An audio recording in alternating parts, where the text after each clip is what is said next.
Good evening and welcome. I'm going to call the regular meeting of the Nevada City Council to order. Today is Wednesday, April 8th, 2026, and it's 6:30 p.m. We'll begin with the Nisenan Tribe recognition. I'm going to ask Councilmember Peterson to read that for us. Barry, would you read that for us? Thank you, Mayor. Happily. We acknowledge that the Nisenan people are still here among us today, though nearly invisible. We understand that we are on Nisenan land that was never ceded, and the original tribal families have yet to recover from the near genocide of their people. As a resident or visitor in Nisenan land, we support the Nevada City Rancheria Nisenan tribe in efforts to stabilize their people, as well as their campaign to restore federal recognition. Thanks, Gary. Lou, would you like to lead us all in the Pledge of Allegiance? Certainly. Please join me in our pledge to the flag. I pledge allegiance to the flag of the United States of America and to the republic for which it stands, one nation under God, indivisible, with liberty and justice for all. Thank you, Lou. Madam Deputy City Clerk, roll call, please. Councilmember Peterson, Here. Councilmember Fleming is Says you absent. can't teach an old dog names. Councilmember Fernandez, Here. Vice Mayor Sisi, Here. Mayor Klein. Here. Thank you, Amber. Adoption of the agenda. Council, now's the time for any agenda modifications. Would you like to make any additional changes to the agenda, pull consent items, or do we have any recusals to announce? Yes, I would like to pull consent item number 6. Very good. I also have an additional change to the agenda. Item number 9 is being pulled, as it has been determined that this item will need to go back to the Planning Commission. So I am looking for a motion and a second to pull consent item number 6 and business item number 9 and adopt the agenda. So moved. Second. I have a motion from Councilmember Fernandez and a second from Vice Mayor Sisi. All those in favor? Aye. Any opposed? Hearing none, the motion carries. Moving on, folks, to presentations. We've got a proclamation right here for Arts, Culture, and Creativity Month. And here to receive this proclamation is Nevada City Arts Council. I mean, oh, I said Nevada City? I can't imagine that's ever happened before. Wishful thinking. Arts, Culture, and Creativity Month, April 2026 proclamation. Whereas Arts, Culture, and Creativity Month in April marks the 8th annual statewide celebration, first established by the California Legislature in 2019. And whereas the City of Nevada City recognizes that arts, culture, and creativity are essential public goods, vital for the health and growth of thriving communities. And whereas arts, culture, and creativity bring joy by uniting communities, inspiring individuals, and celebrating the richness of our city's diversity. And whereas arts, culture, and creativity inspire action that drives positive change and strengthens the social fabric of our communities. And whereas arts, culture, and creativity power our city's capacity to address community challenges, including advancing equity, inclusion, and access. And whereas arts, culture, and creativity shape neighborhood character, attract tourism, foster civic pride, and contribute to public safety and social well-being. And whereas creativity sparks innovation, provides youth with a well-rounded education, and equips our future workforce with critical skills and civic values.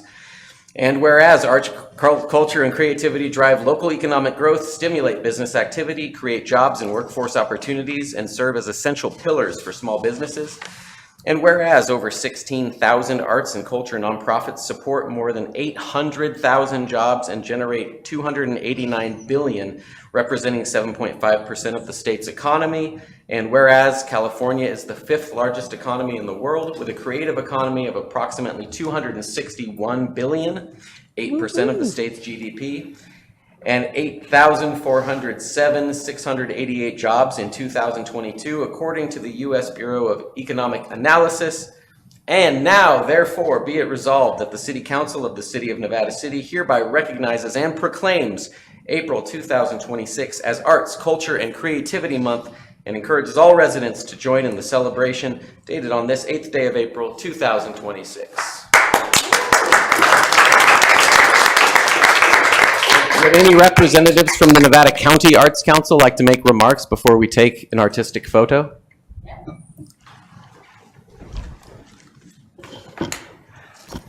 Good evening, Mayor and members of the Council.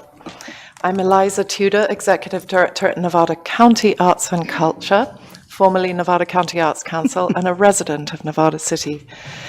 Thank you for proclaiming April as Arts, Culture and Creativity Month. We're especially grateful to the city for its continued partnership with Nevada County Arts and Culture and for once again flying our Grass Valley Nevada City Cultural District's flags during April. This visible recognition helps affirm Nevada City's long-standing leadership in recognizing arts and culture as part of civic life. I also want to welcome new City Manager Carrie Wright, who I look forward to meeting more formally alongside colleagues later this month, and to sharing more about our role as a state-local partner to the California Arts Council for all of Nevada County. In that role, we support cultural infrastructure county-wide across all 3 of our incorporated townships, as well as our unincorporated rural communities, while working in close collaboration locally with partners such as the Nevada City Public Art Commission, where my colleague Gianna currently serves and where I previously had the privilege of serving as a founding member. This alignment helps ensure city priorities connect with regional and statewide opportunities that benefit Nevada City directly. As you know, the Grass Valley Nevada City Cultural District itself is a formal state designation shared by the City of Nevada City, the City of Grass Valley, our business communities, and Nevada County Arts and Culture. Together, this partnership strengthens the local creative economy and supports programs that serve both residents and visitors. Across the county this month, jurisdictions are not only proclaiming Arts, Culture and Creativity Month, but also engaging with Culture Forward 2026 to 2032, Nevada County's first county-wide arts and culture action plan. We're looking forward to sharing more about this framework with the Council and with Kerry later this month, and we hope there may be an opportunity ahead for the city to consider its adoption as a shared platform for collaboration. At the same time, we are continuing advocacy at the state level, especially as we approach the Governor's May revision, to help secure continued funding for our California cultural districts here in Nevada County. And the city's partnership plays an important role in demonstrating the strength of this work statewide. Thank you so much again for your leadership and recognizing the value of arts, culture, and creativity here in Nevada City, my hometown. Thank you. Thank you, Eliza. We're going to pause for a quick group photo. Oh, I think Gianna had a... I'm into that. Good evening, Mayor, council members, and city staff. My name is Gianna Arbex, and I serve as program manager for the Grass Valley Nevada City Cultural District. And I just want to begin by thanking the city for proclaiming April as Arts, Culture, and Creativity Month. And I'd also like to recognize our cultural district partners, the City of Nevada City and Grass Valley, and both our chambers, the Greater Grass Valley Chamber and the Nevada City Chamber, whose collaboration make this designation meaningful and impactful. And we feel like this proclamation is a lot more than a celebration. It's a recognition that arts, culture, and creativity are essential civic assets, and that shapes our identity, strengthens our sense of place, and serve as a driver of our local economy. And through the cultural district and in our role as the county arts agency, we work across both incorporated and unincorporated communities to expand access to the arts, support local artists, and strengthen cultural tourism. And our work is guided by Culture Forward, a 6-year arts and culture action plan, which reflects extensive community input and provides a shared roadmap for sustaining and growing our creative sector. We look forward to continue collaborating and advancing a resilient and inclusive creative economy in Nevada City. Thank you so much for all that you do. Yay. Thank you, Gianna. Thank you, Gianna. Photo time? Yeah. Okay. Also, while we're taking a photo, I want to say hi to my little nephew, Shawnee, watching at home.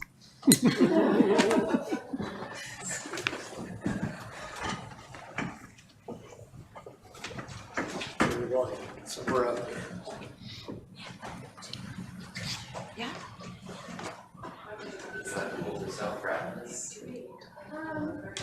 Do you guys want to face maybe, should we go maybe this? Yeah, over there? There's more space. Let's do it. It's not necessarily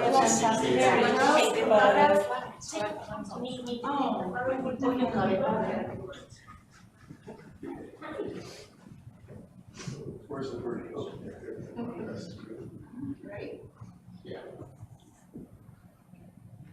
Thank you. Thank you so much. Thank you. Nice to meet you. Of course.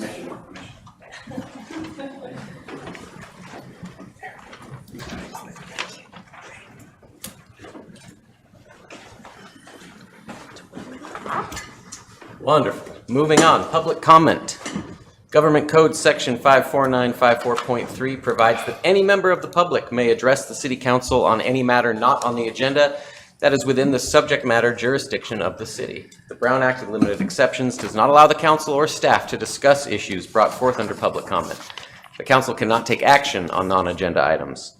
Concerns may be referred to staff or placed on a future agenda. Please note that comments from the public will also be taken on the consent calendar and each agenda item at the time it is heard. Having said all that, is there any public comment on items not on the agenda tonight? Mr. Mayor, since item 9 is no longer on the agenda, is this the time for public to make comment on that? I suppose if they wish, yeah. Thank you. Well spotted, Lou. Also, are we allowed to say, it's going back to the planning commission, are we allowed to say a little more about that? Just, no? Okay. No public comment, fair enough. When we said item 9, did people understand that this was about the Odd Fellows building? So, no comment on that. It's about the planning commission We refer to appeal. this as item 9 without saying what it might be, so I suspected that there might be at least one person with a thought. Hey, there's a person. Hello, Jim. Hello, Jim Morris, just on the sphere of influence of Nevada City, just outside of town. I'm also a trustee of Oddfellows, and we've been trying for, well, I'm relatively new, but for years I've been trying to improve the safety and the access and the fire safety for the roll-up door on Broad Street. So our project, you know, we got kicked back because the county wanted something different than when we originally proposed. That was approved by the Planning Commission. And I really have to thank, you know, Jessica and all her hard work. I mean, to do this, it's been a lot of work. And anyway, we'll try to get more input by the Historical Society so they can see exactly what we're doing, because I'm not sure they understand it. So anyway, thank you. Thanks, Jim. Thanks, Jim. Any other public comment on matters not on the agenda? Okay, moving on to the consent agenda. All items listed under the consent agenda are considered to be routine in nature and will be approved by one motion. There will be no separate discussion of these items.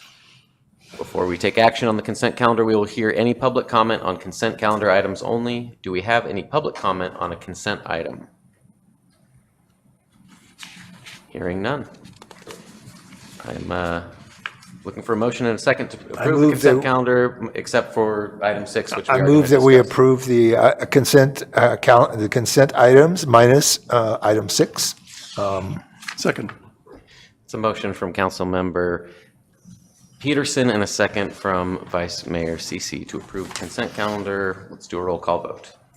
Councilmember Peterson? Yes. Councilmember Fernandez? Yes. Vice Mayor Cece? Yes. Mayor Klein? Yes.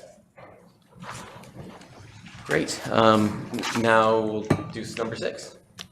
This is, hey, there's Brian. This is a consideration of an award of a construction contract to PSCE in an amount not to exceed $899,000 and $935, and authorize a project contingency of 10% not to exceed $89,994, and authorize the city manager to execute any contracts or related documents for the Railroad Avenue Sidewalk Extension Project. May I say why I asked to pull this item? The amount to be approved is nearly $900,000, and that was considerably above what the original capital improvement plan called for the replacement of that sidewalk. So I'm looking to Brian for an explanation of why that happened. Okay. Good evening, Mayor, Vice Mayor, council members. I'm Brian McAllister, city engineer. So when we put together the CIP, we described the funds and the projects associated with the funds, and the sidewalk is funded by a program called Congestion Mitigation Air Quality Funds. It's DMV funds because we get smog from the valley, so we're able to use it towards non-vehicle related projects like sidewalks. So the money allocated for the sidewalk will go 100% toward the sidewalk. And but when we do projects like this, we look at water and sewer, which are in separate locations in the budget and in the CIP. And this particular project called for replacement of water and sewer line. And so we have those funds elsewhere. So it may have been misleading the way it was described in the CIP, but the sidewalk funds are for sidewalk only. They can't be used towards water and sewer. So is the 899, whatever, close, Yes. combined with water, sewer, and sidewalk? Correct. Yeah, we have adequate budget when you add together the water, sewer, and sidewalk. So no CIP project will be harmed by this. Yeah, that's, We won't be short any money.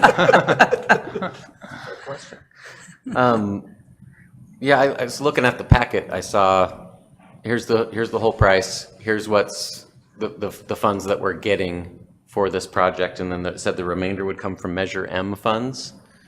yeah, Measure M is a tax measure that can be used for water, sewer, drainage, or streets. Okay. So I crunched those numbers. It was $218,521 coming out of Measure M. Do we have a number of what we have in Measure M funds on hand? We have 150,000 allocated for water replacement that we haven't spent yet, and 150,000 for waste sewer pipe replacements. We haven't spent that money yet. So we have the budget for this item. Okay. We can get you the balance later. Yeah, I just don't want to be cleared out, in case Yeah. something else comes up that's important. This is going to be great. I think anything that makes us a walkable city is great. So I'm all in favor, but I want to make sure that we're not skint afterwards. And I read through it. It's difficult sometimes from the plans when you're provided the blueprint to determine what the project was, and this one was a little confusing. But I think in the future, with an amount that significant, that I'd like to see where it comes from, where the pieces come from, because I get where Lou was coming from, and that's what I expect. I thought that he pulled it was because it was such a jump in the number from what we had expected. But I wasn't clear from reading the staff report that those other pieces were in there, so just a little clarity, that's all. Do we have any public comment on this item? Hello, Marianne Bolsey from the Union newspaper. Maybe my own mistake, but when I clicked on that item, it would not open. Maybe it's a technical problem. I believe I'm talking about item 9. Am I correct? No, item 6 from the consent agenda. Right. Oh, okay, well. 9 probably didn't open Dang, because we okay, it's removed that, it. it's the other one that I could not open. The There was one Oddfellows. on there that you pulled that I could not open. Yeah, because it's been pulled. Okay, is that why? Okay. Sorry to waste your time. It's all right. Thank you, excuse me. Happy to help. Clarity's good. Any other public comment on this item? Any other discussion here? Thanks for bringing it up, Lou. Yeah, thank you, Lou. Appreciate it, Brian. Gotta approve it now. Now we got to do I have a motion and a second to approve item number 6? I'm waiting for Councilmember Cece to. Yes, my questions were answered. Thank you. Second. We need a clear motion. I move that we award the contract contingency and authorize the city manager to execute the related documents to award a construction contract to what the rest of this says. I second. That was too clear, but thank you. That's a motion from Vice Mayor Cece, a second from Councilmember Fernandez. Let's do a roll call vote. Councilmember Peterson? Yes. Councilmember Fleming, or Fernandez? Yes. Vice Mayor Cece? Yes. Mayor Klein? Yes. Wonderful, and as we said, item number 9 has been removed. So moving along to item number 10. The zoning ordinance amendment, ZOA 2026-01, update of the accessory dwelling unit regulations. It's our city planner, Jessica Hankins, everybody. Thank you, Mayor Klein. Thank you, council members. Don't we have to open the public hearing? Public hearing was for item 9, wasn't it? Okay, all right. Okay. Do you want your It slide was up? also public. Yeah. Okay, thanks. Zoning ordinance. You can wait after she gives her Okay. Amber's bringing up the presentation right now. Okay. Thank you. Can we go again? Okay, so we're going to be talking here about some updates to our accessory dwelling unit regulations. The city currently has accessory dwelling unit regulations. As you probably know, accessory dwelling units are accessory to primary dwelling units. The state has made a number of changes over the last few years, and they have sent us a letter saying that we are out of compliance with our current ordinance. So we've been working on some updates to these, and as you probably know, also updates to the ADU, pre-approved ADU plans as well. So that's all played into this. The first slide here shows the some of the state mandated changes, some of the more significant ones that are being made now. You'll see 2 rows here, number and size. These are kind of the 2 most significant items. So the existing ADU regulations with the city right now, we allow 1 accessory dwelling unit and 1 junior accessory dwelling unit, or JADU. So 2 total with a primary dwelling. So that's 3 units altogether on a property.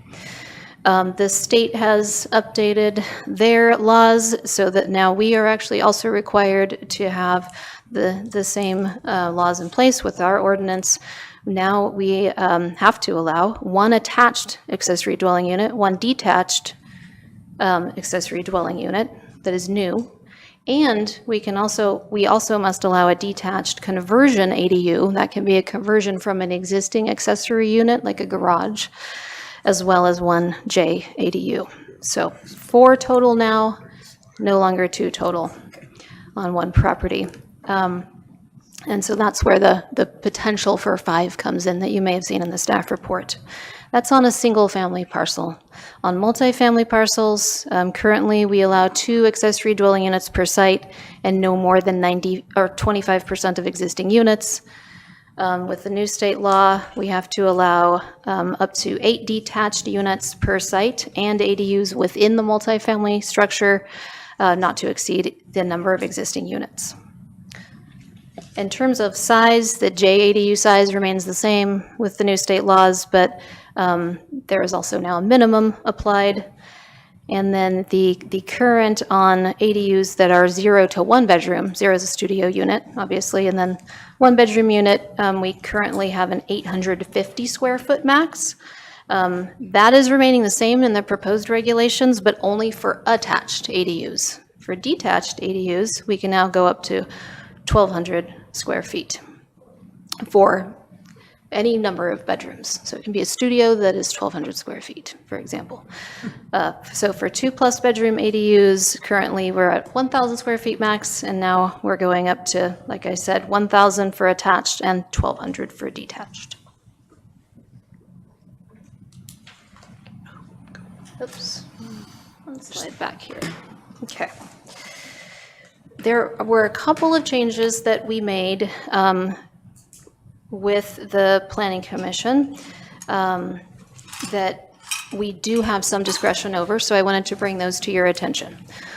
One was related to the height of ADUs. The state only mandates a 16-foot height.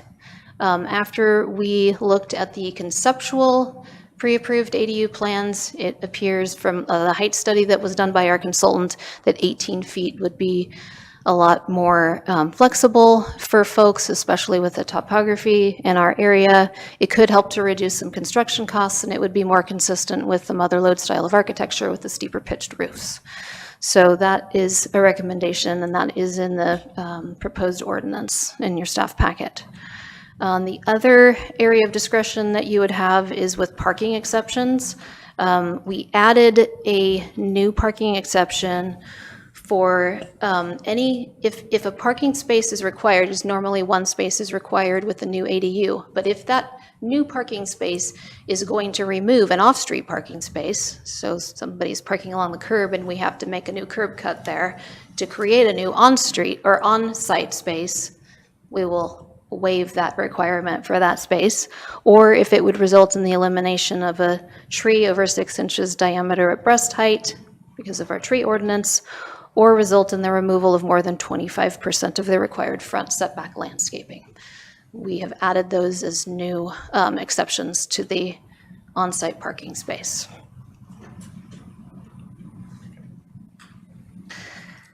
So as we've been developing our new regulations and updating the ordinance, we've actually sent it over to HCD. They do ultimately have to approve the updated ordinance, so we wanted to send that over to them before we brought it to Planning Commission and to City Council.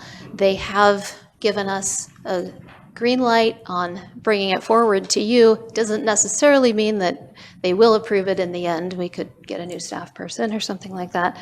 But it is looking good at the moment that they've accepted all of the changes that we've made. So that was on March 9th. So the recommended actions tonight, we will hopefully make 2 separate motions is what I'm going to ask you to do and disregard what is in the staff report. The first motion is to find the project exempt from environmental review in accordance with section 15061B3 of the CEQA guidelines. And then the second action would be to make a motion to introduce and waive the first reading of the ordinance and adopt the new chapter and repeal the sections as shown in the slide above. And that's it for my presentation. I'm happy to answer any questions that you have. Right. Should I open the public hearing? I've opened the public hearing. Come on, use your gavel. Goes the other way. Great. Is there public testimony on this item? Hearing none. Shall I close the public hearing? Take discussion.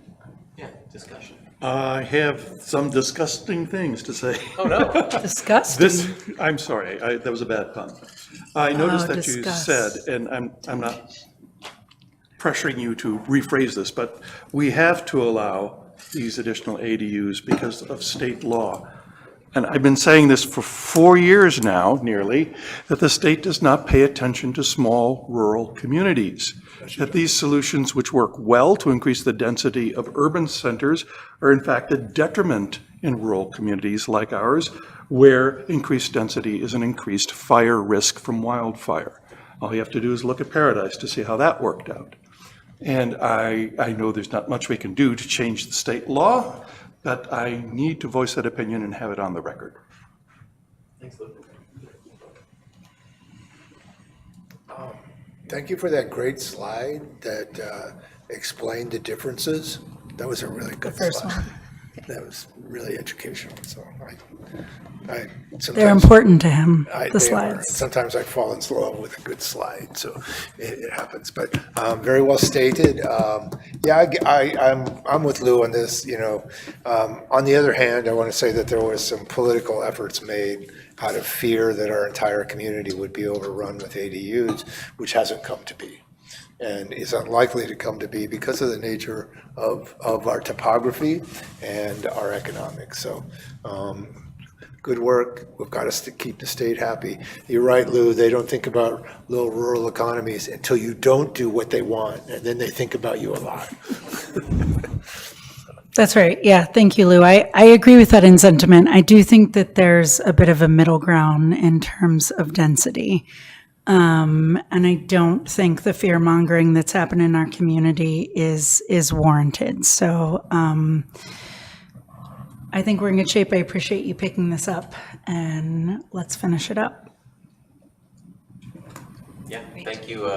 Happy with the heights, as that was a matter of some discussion in our committee. We got there. And otherwise. We got there. Yeah, thank you very much. Great presentation for explaining why this is necessary. I'd like to make two motions after you close the. I'm going to go ahead and close the public hearing, and then if there's any sort of council action, I think we should take that up. I'm closing this public hearing. Yeah, not there. Daniela, you had some thoughts? Yeah, Nancy, can I make the two motions together? Yes. Great. You have to vote on them separately. Correct. First, I'd like to move that we approve the zoning ordinance amendment exempt from environmental review in accordance with CEQA guidelines. And the second motion is that we introduce and waive first reading of ordinance and amend the zoning ordinance. And set a date and adoption of the ordinance. I'll second both of those. I'll second both of those. We have a first from Councilmember Fernandez, and a first from Councilmember Fernandez, and a second from Councilmember Peterson, and a second from Councilmember Peterson. Could we have two roll call votes, please? Councilmember Peterson? Yes. Councilmember Fernandez? Yes. Vice Mayor Cece? On the first motion, yes. Mayor Klein? Yes. On the second? Councilmember Peterson? Yes. Councilmember Fernandez? Yes. Vice Mayor Cece? Yes. Mayor Klein? Yes. And the second. Thanks, Jessica. Thank you. Yeah, they went faster. I was like, All good, all good. All good. We got through that. Great job, Mayor. Moving on to business. We're going to receive an update on the State Route 49 Multimodal Corridor Improvement Project, Hot seat time. presented by our city engineer, Brian McAllister, And a host of others. and his friends. And a host of other associates, yes. Thank you. Brian McAllister, city engineer. I'm here with Mike Woodman, executive director of Nevada County Transportation Commission, and Aaron Hoyt, deputy director of Nevada County Transportation Commission. We work with the Transportation Commission on regional projects, typically big projects that involve outside funding or Caltrans involvement. And this particular project is certainly a regional project because it's Highway 49 on the north end of town. It involves multiple intersections that are served by county residents in addition to city residents. And so it's there was an effort made to make an application in 2022, or earlier than 2022. We awarded the funds in 2022. A very competitive grant. It's the Active Transportation Grant. And so NCTC helped obtain those funds for the city, and Caltrans is doing the design in-house, which is good because it's mostly all in Caltrans right-of-way. So, so Mike and Aaron are here to give a presentation and an update on the project. Welcome, fellas. Yeah, thank you. Whoa. Easy now. Gary did Break it, I that. buy it? See, that's why I don't get close to them. They're dangerous. Big bites. Yeah, thanks for the opportunity to present to you guys today. This is a project that we've been working on, really was initiated back in 2018 due to community concerns. There was a fatality crossing the highway and concerns for folks wanting to cross the highway to get to the Hirschman Pond trail access, as well as folks that lived off of Chief Kelly. So we started a planning project back in 2018, completed that study late in 2019. As Brian mentioned, worked with the community, worked with the city council at that time, came up with improvement concepts for the corridor to address multimodal mobility, accessibility, safety, crossing the highway. And then we had submitted, I think it was in 2020, for the Active Transportation Program state grant funding for Cycle 6. And we're just below the cutoff line for funding. We revamped the application, submitted in Cycle 7, got the funding awarded in 2022, and then embarked on this process. We presented to you before, so the purpose of our presentation today is really just to give you an update from where we left off at the last meeting, and I'll turn it over to Aaron. Thank you. Thank you, Mike. My name is Aaron Hoyt with the Nevada County Transportation Commission. I'm the Deputy Executive Director. As Brian introduced me earlier, just wanted to restate that for the record. Again, we thank you for the opportunity to present today and provide a status update on the project. There we go.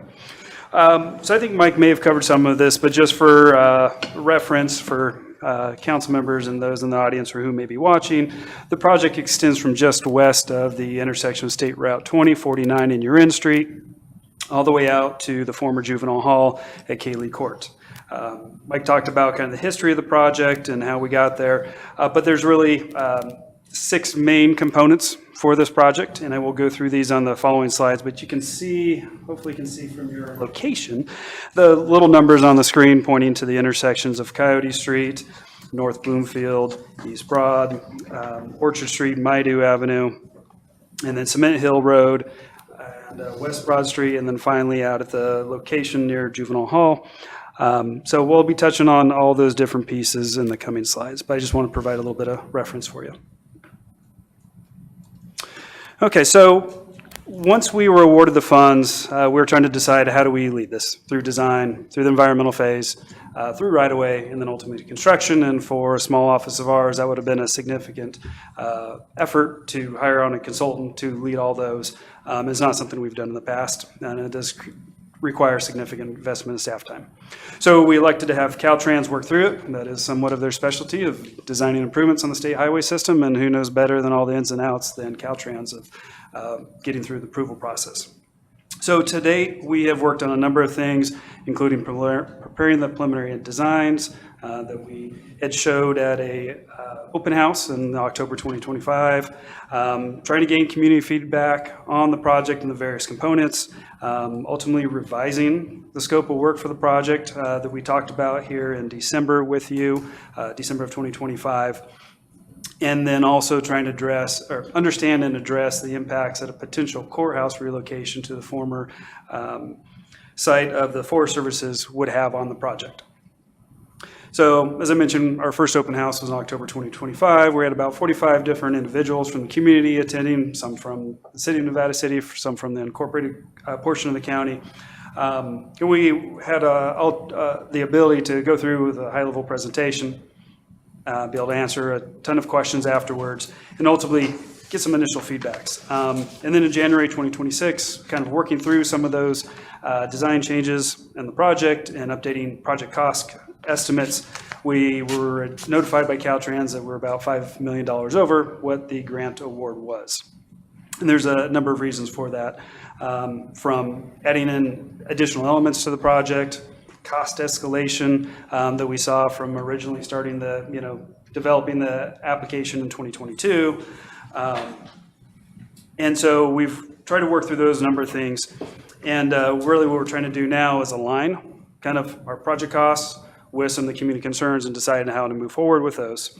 And so what we'll see in here, and as I think reported in the staff report, is that there are a few elements that will be pulled out. And those elements of the project that are being pulled out are the ones that had the most concerns from residents voiced during the open house and continuing discussions and through January between NCTC, city staff, and Caltrans and the residents themselves. And then recently, as of March, Caltrans determined that the project qualified for a categorical exemption under the California Environmental Quality Act, as well as a categorical exclusion under the National Environmental Protection Act. So that means we don't have to go through a full-scale environmental impact report, and that they can proceed on to the design and right-of-way phases this spring. So the first location I just wanted to highlight is the State Route 49 at Coyote Street intersection. The original improvements at this location would have provided high visibility crosswalks, a pedestrian refuge island on State Route 49, as well as limiting drivers on Coyote Street from making a left turn onto State Route 49. But that all quickly changed. Once we released a press release notifying the public and locals that we actually received the grant funding for this project, we started receiving a number of comments that, hey, limiting left turns onto State Route 49 from Coyote Street would create a lot of out-of-direction travel, potential evacuation delays. And so that was one of our first steps working with Caltrans is how do we remedy this? Talking with Brian, we decided to pull out those left turn limitations, maintain the high visibility crosswalks, also included a relocated bus stop, and actually a bus stop with a shelter there at the corner of 49 and Coyote Street. And it would have also, in our second revision to this location, would have included left turn pockets on State Route 49, allowing drivers to get out of the flow of traffic and be able to turn on State Route 49. During our open house discussions in October 2025, that also had some concerns that it could increase additional traffic to use lower Coyote Street. So thinking about those, understanding that the courthouse had selected the former Forest Service site as a preferred location at that point in time, realizing that there were going to be probably some significant traffic impacts associated with the courthouse relocating, which means from a public perception standpoint, someone put in a bunch of improvements at this location and now they got to pull them back out. So there's a whole host of reasons why we're looking at this location. And so what we're planning to do now is kind of what's shown on the image on the right, highlighted in yellow is the high visibility crosswalks. The red dashed line is where the Class 1 multi-use path will extend throughout the entirety of the corridor. In this stretch leading up to Cement Hill Road, it will be on the north side of State Route 49, and this will be a 14-foot wide asphalt path that'll continue on and connect to a number of locations in this corridor. And then the relocated bus stop will be in kind of that northeast corner of that image.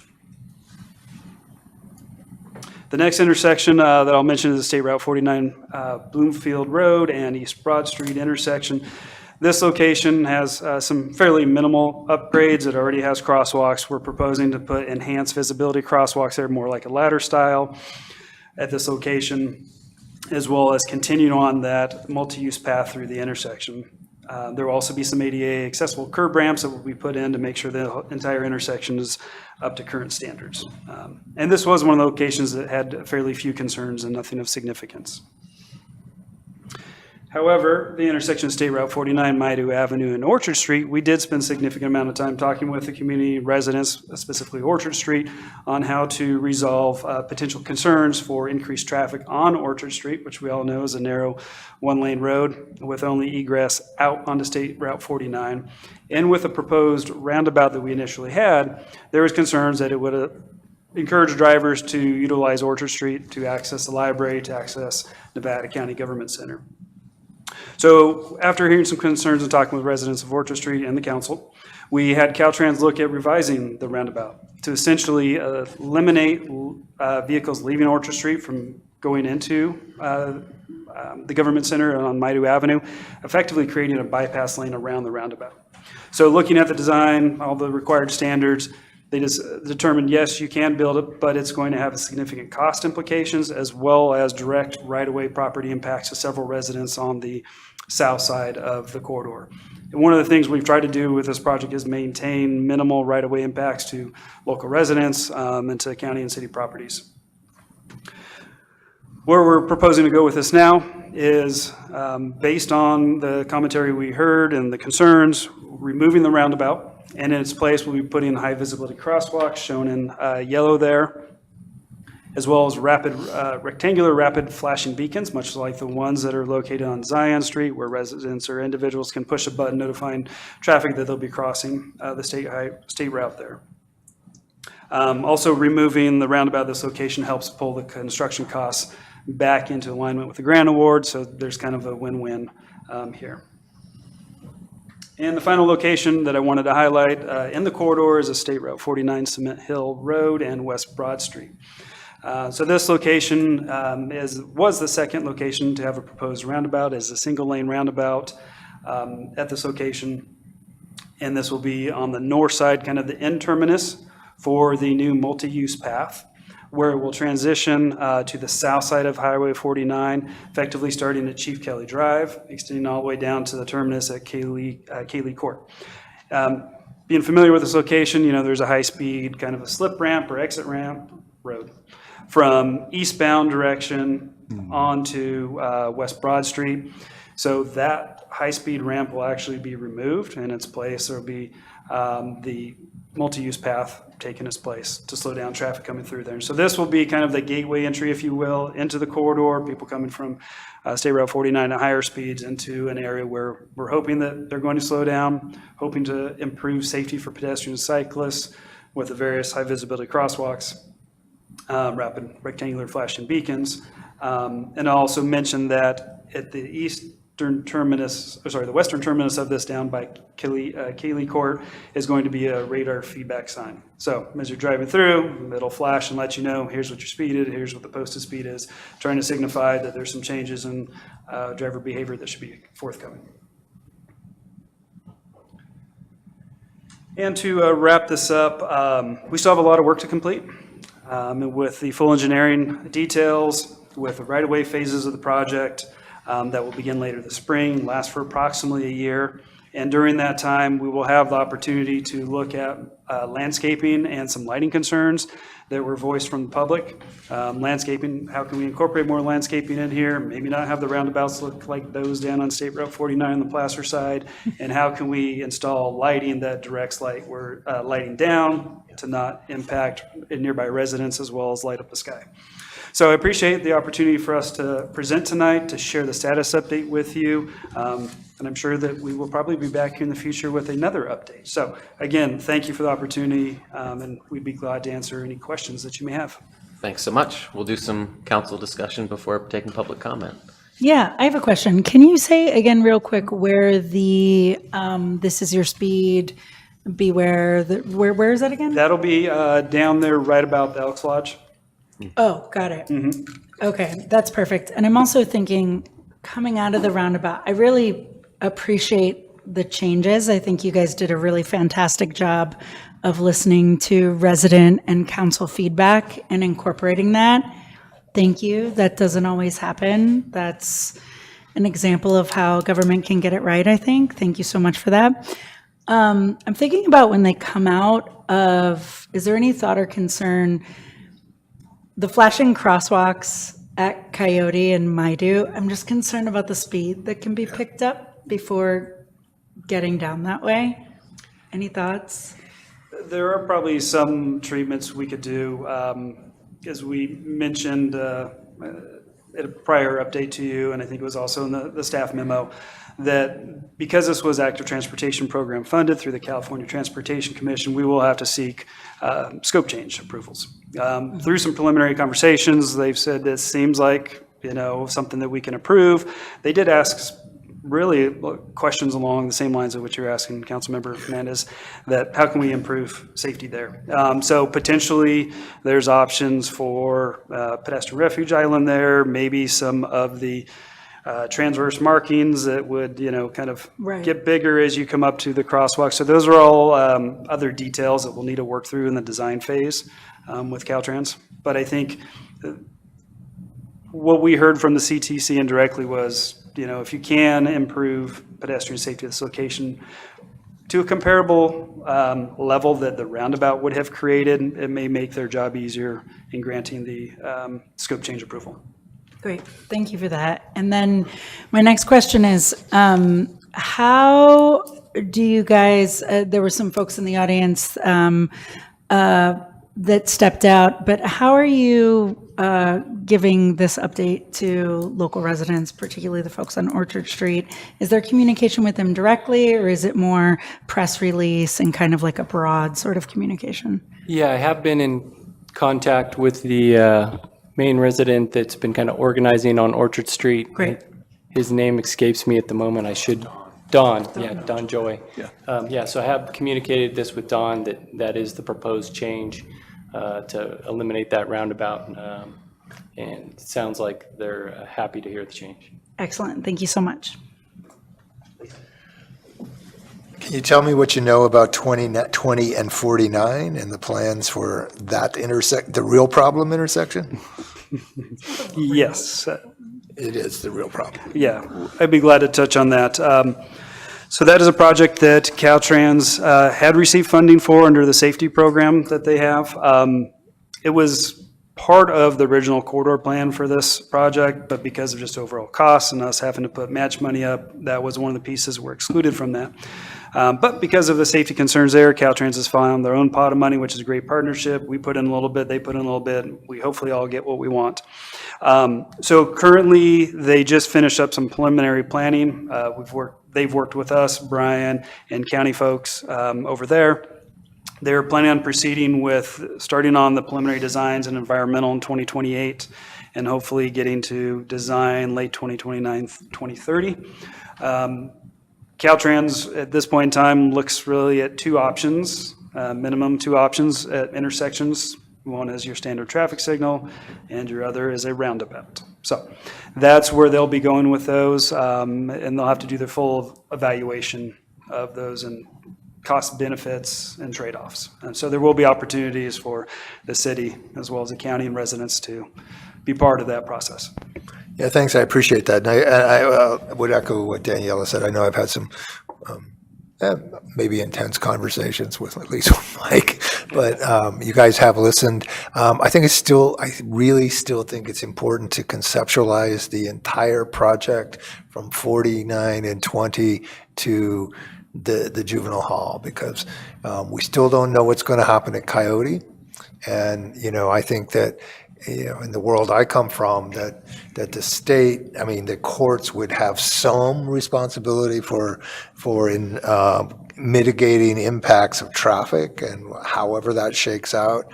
And I'm also speaking to Bob Wright and other people who might live on Upper Coyote Street. And what I've said again and again and again is we will not make any changes until we understand the impact of what the courthouse decides to do. To do anything else right now, as you mentioned, and I really appreciate you understanding that you're throwing away money, because something's got to give. If that courthouse goes in, that changes everything. Yeah. And it probably also changes everything at 20 and 49. So, but looking at that entire intersection, because the other concern I have is the one that Daniela had, hanging out crosswalks in the middle of a speed zone. We could actually add to the fatalities without doing that in a way where the speed protected, because normally you would see that there would be an intersection or a roundabout or something that mitigated the traffic speeds in that area. Because I think we need to understand the changes in that entire corridor. Absolutely support the roundabout at Cement Hill. I think it's the right thing. I think it allows pedestrian access to Hirschman's, which is really critical for us. But the other end of it is so uncertain. But all of that has to be about how we manage the speed and traffic flows in that corridor between those two intersections. And I know you're working on it, and I just want you to know that I'm telling the neighbors we've got to learn more before we make a decision about Coyote Street, but also, telling you guys I'm not going to shut up about it. But I do appreciate the partnership very much. Yeah, Gary, and I appreciate those comments. And of course, we don't know what that solution is going to wind up being at Coyote Street, but it may address some of your concerns that back when we did the planning study in 2020, we did conceptually design it potentially for a roundabout at 2049 Urin Street as well as Coyote Street. And so it would create that kind of traffic calming through the corridor, and they would work together. But understand, wanting it to all fit together. Yeah, no, it makes a lot of sense. And I guess my final comment, because I see this starting to happen with Zion Street. And, the way through it is communication, but you start a project in 2018. You take your community input in 2018. You apply for funding in 2020, you get funding in 2023, and then you show up with a project and say, we already did community input, we want to hear what you have to say, but we've already talked to you and we designed on that, and you're getting people to say, wait a minute, what project? And I live here, and I'm looking at Zion Street, and I did just put a little pencil to paper the other night, and, have businesses worried about losing parking, but they're not going to lose anything for 5 years. You don't have the funding, you don't have the design. ATP, as you know, is the most some of the most competitive grants there are, and frequently you don't get it to the second time or even the third time. So how we stay in communication with our constituents over the course of those projects, so we don't end up like the October meeting where everybody's just like hair's on fire. Well, some of their hair, not so much. But, and, because they didn't understand the project, they forgot about it because people go on about their lives. So, keeping that communication alive is so important. Yep, we'll do appreciate it. Yep. Thank you. Just a few things. As with Gary, I would like the public to note that these processes take time, and getting funding together takes time. And it is on us to communicate to the people where the process is and how it's been changing over time. To that extent, I am very happy to see what you're doing with the Zion Street project. You're already getting community input on that, and that's good. And I want to congratulate the NCTC for working as hard as they do to get the fundings from the state that we do get. These projects are not something we could do on our own as a city. And lastly, on the correcting the intersection at 4920 in Uren, I'll say what I said at the NCTC meeting, hallelujah. Thanks, Lou.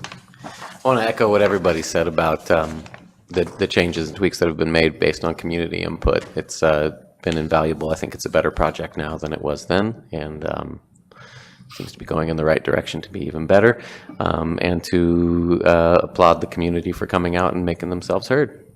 It worked out well. They spoke and you listened, and it's a better project. So thank you very much. Do we have any public comment on this now? Hearing none. I'm sorry they're not all here saying great job. We'll be representative. Yeah, we're passing it along. Great job. That's right. Representative government, great job. Thank you. All right. Thank you. Thanks for the Appreciate it presentation. very It's much. great. Good work. Good Yeah. Reports and future agenda items. Hi, Gary. Hi. So as I continue to get to know the city, just want to share that I spent a good amount of time at the Train Museum with the family, like maybe 3 hours.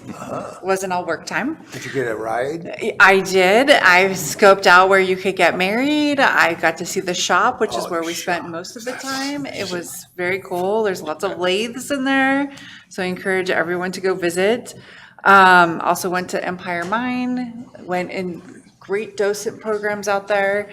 Got to sit, as apparently is the school grade like tradition, to sit kind of inside and go through the dark. So that was pretty cool. Attended the groundbreaking for the city at the county, the behavioral health. They were really able to get those Prop 1 funds that were so competitive. So that was great to see the collaboration and kind of the passion for bringing those beds to our region. Facilitated the Public Arts Commission meeting and some brainstorming there. So that was a great meeting. And then I spent probably almost 2 hours at the Historical Society, and wow, like it is just outsized impact in terms of the number of records I think that most historical societies would have for their county. I would argue probably the better kind of collection of gold mining history, and just, I mean, and it was amazing to see people that are giving a tour that they're fourth generation, like really a sense of place, which is not something a lot of people have. So that was amazing. And then I spent some time at Bodie Hive earlier this week. So really trying to get to all the places You're the hottest ticket in town. while doing all the fun things, like all of the report reviews and like the real work. But the touring stuff it's been really fascinating to see and getting to know the community. So continue to report on that so you know. And that's it. Awesome. Thank you. Gary, what's up? Wow. Well, I attended the sustainability project meeting, and I was headed there after our last meeting, and it'll be interesting to see what it decides to be. But a lot of folks at the table talking about the nexus between sustainability and housing, transportation, energy, fire, trying to figure it out. It's pretty complicated. But I was also, what meeting were we at, Carrie? I was with you. Let's see, there was a meeting when Shavati from Park and Rec. We were at the outreach meeting for the sidewalk. Oh, yeah, for project. Zion Street. And Shavati, I introduced her, and she goes, wow, I might be the first person from the county that met Carrie. And she felt very privileged like that. Did attend the, and as did Councilmember Cece, the Zion Street bicycle meeting, another really well-done community meeting, great input.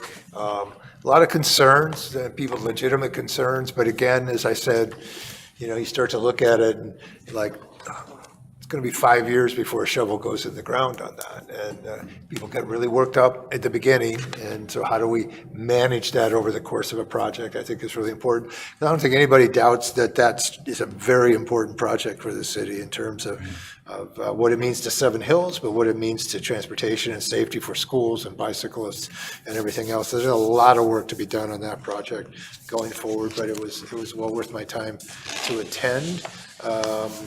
Let's see, I think I went to, oh yes, I attended, more to follow. You guys I'll hear more about this, but the chief and Carrie and I attended a meeting about the 911 system this week. And how costs are allocated. Dispatch. Actually more, yes, it's the dispatch system, but it was more about how it works and how it gets paid for and the administrative side of it. It wasn't, as I pointed out, there were not issues about services. Nobody's complaining about the services, just the communication and funding and everything else. So more to follow on that. And then I really wanted to ask Councilmember Cece if his robin egg blue beret was a sign of springtime. Somebody caught it. Yes. Yay. He is risen indeed. Hi, Daniela. Hi. I spent the last week in Florida with family, which felt really special. Yes, I'm from Florida. That's complicated. A couple of things I want to cover. One, forgive me, Lou, were you planning to talk about CHIRP? No, go right ahead, but I Great. think that's an important announcement. Yes. Excellent. I just wanted to name that the organization formerly known as CHIRP, the California Heritage Indigenous Research Project, is going through a name change. And perspective change, sorry. Yes, absolutely, and perspective change. I don't mind if you join in sometimes. I wanted to read to you what Executive Director Shelley Covert wrote, because she could say it a lot better than I can. So bear with me for a moment while I share that. After years of growth and deepening tribal leadership, we are honored to share an important evolution. California Heritage Indigenous Research Project, the tribally guided nonprofit you've supported as CHIRP, is now publicly known as Hushwe, a Nisenan word meaning wish. This moment marks more than a name change. It reflects who we are today and the future we're actively building together. And then I'm just going to say a little bit about why the name change. CHIRP began as a research initiative, and while archival work and historical research remain foundational to our mission, over time, the scope of our work has expanded significantly. Today, our tribally guided nonprofit advances land rematriation, cultural revitalization, tribal youth, and community wellness programming. Tribally led land stewardship, archival preservation, public education, and visibility through art. We have grown beyond the boundaries of what the title research project can hold. The name Hushwe reflects this evolution, aligning our public identity with the full scope of our work and the vision of the Nevada City Rancheria Nisenan tribe. This transition is part of a broader commitment to language revitalization and Indigenous self-determination. Centering a Nisenan word in our public identity is not symbolic, it is intentional. It affirms that Nisenan language, worldview, and sovereignty are alive and present. Congratulations to Hushwe. Say it with me. Hushwe. Excellent. And then on a little bit of a different note, I wanted to share with you all some more reading. This is a message from Melina and Nicholas, the parents of Avery. It will be in the Union soon, but they asked if it could be read here today. It has been 1 month since our honeybee, Avery Lee, died. To us, it still feels like yesterday. Time has no place as we exist in what feels like an endless nightmare with endless pain. We are still in shock. Nothing makes sense, except one thing. We know that we are held.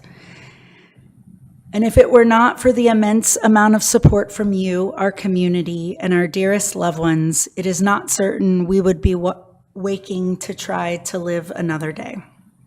This loss is so inconceivable that our bodies cannot hold it alone. It seems perhaps even too big for the greater body that is our community. And yet we feel you all tending to us, holding us, grieving with us, and feeling even a fraction of our pain. With all the gratitude our shattered hearts can muster, we thank you. Each of you that has given and continue to give in so many big and small ways. Your kindness and generosity has not gone unnoticed. Avery was very much woven into this community in a very special way. You made his life beautiful here, and for that, we are forever grateful. Your ongoing love, holding, prayers, and offerings since he has passed continues to be a salve, a gift, a kindness. We have chosen not to name names because we know there are many of you that we don't even know personally. But if you are reading this or hearing this, if you have supported us, even through prayer, we thank you. We hope that this unthinkable tragedy cements the conviction to choose kindness and love and again, to take moments to breathe in what matters most to you. And as the days forge forward, we hope you can pause to feel how precious it is that you are living, how the generosity and kindness you have given to us can be received within our own hearts. Avery's spirit is bright, wonderful, and in awe. Perhaps the next time you see the moon or a bee, a butterfly, or feel the wind on your face, you can say hi to him. He would love that. Lastly, we kindly ask that in time, when we are ready to integrate back into the world, that you can give us space as we find our footing again. Thank you, Nevada City, Grass Valley, and our friends and family, Melina, Cito, and Nicholas Trugo.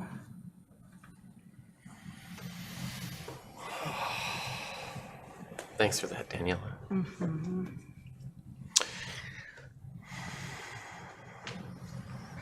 Yeah, follow that with. That was beautifully written and beautifully read. What I then have to say sounds so mundane by comparison. Tomorrow is the meeting of the Solid and Hazardous Waste Committee. I will again remind them that they have not properly labeled all of the trash bins in the city, that there are still, that some still say that they don't accept food waste, and they do, within the city limits. I will call that to their attention again. Although they did finally get around to relabeling the 3 trash cans that I called to their attention. On the 16th, Adam will be joining me in meeting with the Hushwe and to help foster the ongoing relationship between the tribe and the city, and to help smooth the transition as I end my term as the city's liaison to the tribe. And that's all I have. Thanks, Lou. I got some stuff. Oh, look out. He wrote something. We've got the Economic and Community Development meeting at 6 PM on Monday in this room, me and Daniela and staff. It's a great committee with a lot of work to do that I'm excited to reconvene. Last week, I had the honor of being invited to speak at a meeting of Nevada Union High School's Music Appreciation Club. I was not there as a mayor, but as a touring musician and working songwriter, and it was heartening to know that kids still care about music, and very, very funny to be back on my old campus.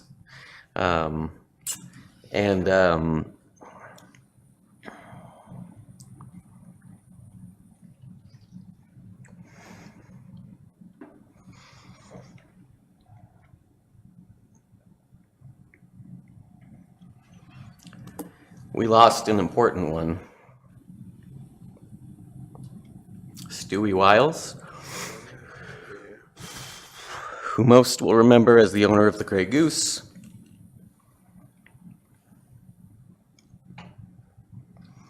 has left a big hole in this community with her passing.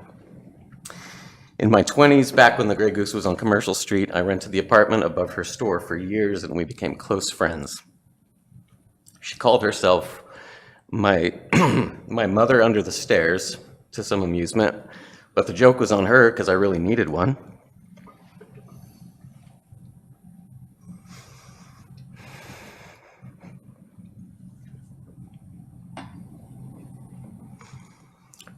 Earlier, when I was a preteen, her sister had been my teacher, and one of the things she taught me is the value of having a stable adult in your life who believes in you. And then later, Stewie taught me the value of having a hilarious, salty weirdo in your life who also believes in you. The Grey Goose was one of those community-defining shops that we had, that visitors to town had to stop by, or their trip here would be incomplete. I regret that future generations won't know the specific thrill of entering that store with an older religious relative and watching their visible discomfort when they started reading the slogans printed on the cute socks, aprons, and oven mitts. To say she'll be missed is an understatement, and to say she'll be remembered is a fact. Do I have a motion and a second to adjourn? One more comment before that. Surprise show tomorrow night.